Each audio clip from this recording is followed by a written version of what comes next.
सोचिए, अगर 15 अगस्त 1947 को आज़ादी नहीं मिलती तो जो आप आज स्क्रीन पर देख रहे हो वो सब कुछ होता।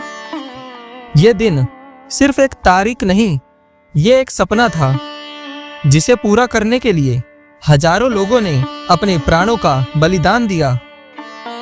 ब्रिटिश राज सिर्फ एक राज्य नहीं था, वो एक सिस्टम था जो हमारे जमीन, पहचान, भाषा और आत्मसम्मान को दबा रहा था। 1857 की क्रांति, जिसे हम सैन्य विद्रोह या भारत का पहला स्वतंत्रता संग्राम भी कहते हैं, वो सिर्फ एक लड़ाई नहीं थी, वो आवाज थी हम भारतीयों की, जो चीख चीख कर कह रही थी, हम गुलाम नहीं हैं, हम इंसान हैं। उसके बाद आया राष्ट्रवादी आंदोलन, जिसमें हर वर्ग, किसान, छात्र, युवा, महिलाएं एक नए भारत का सपना लेकर सामने आए।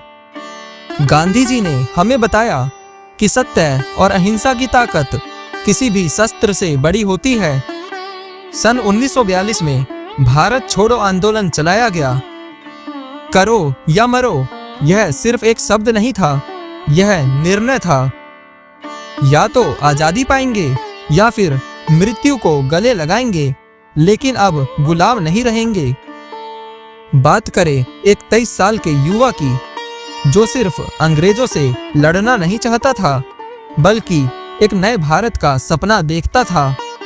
शहीद भगत सिंह, जिन्होंने कहा था, अगर देश की आजादी के लिए मेरी जान जाती है तो वो मेरी सबसे बड़ी पूंजी है। हम सिर्फ बड़े नामों को ही याद नहीं करते। रानी लक्ष्मीबाई, सरोजिनी नायडू, चंद्रशेखर आजाद जैसे अनेक वीरों के हिम्मत और बातों का असर भारत के हर निवासी पर हुआ। हर गांव, हर शहर में लोगों ने अपना योगदान दिया। किसी ने जुबान से, तो किसी ने हाथ पैर से, तो किसी ने अपने खून से लड़ाई लड़ी। आजादी की खुशी के साथ एक कड़वा सच भी था, भारत का विभाजन। एक भूभाग 2 देशों में बट गया, लाखों लोगों को बेघर होना पड़ा, कईयों को अपनी संपत्ति, परिवार और जीविका छोड़कर दूसरे देश में विस्थापित होना पड़ा।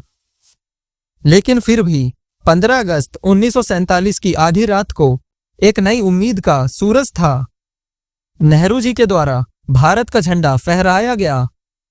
लोग ये सोचकर खुश थे कि आगे सब कुछ अच्छा ही होगा, आने वाली पीढ़ी भारत का फिर से उत्थान करेगी।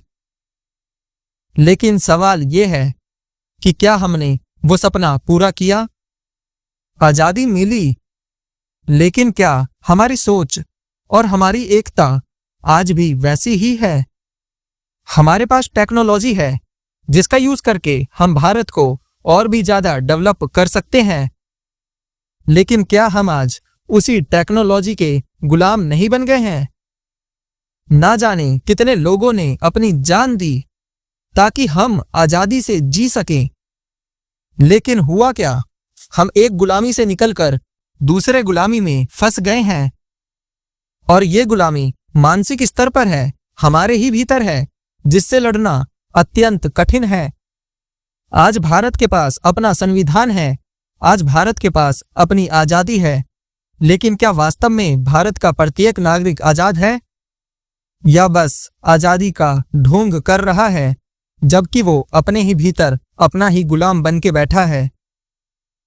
आज अगर आप डर, शंका, आलस, रूढ़िवादी सोच या दूसरों की बातों में फंसे हो, तो यकीन मानो आप आजाद नहीं हुए हैं। आप आज भी एक गुलाम हैं। याद करो उन वीरों को जिन्होंने अपने व्यक्तिगत हित को छोड़कर भारत की आजादी के लिए युद्ध किया था और अपनी जान गंवा दी थी। किस प्रकार उन्होंने आजादी को अपने जीवन से भी ऊपर माना था। उनके संघर्ष को याद करो और अपनी आजादी के लिए आगे बढ़ो। 15 अगस्त सिर्फ यह एक दिन नहीं है, यह हर वो दिन है जिस दिन आप अपने भीतर की आजादी को जिंदा रखते हैं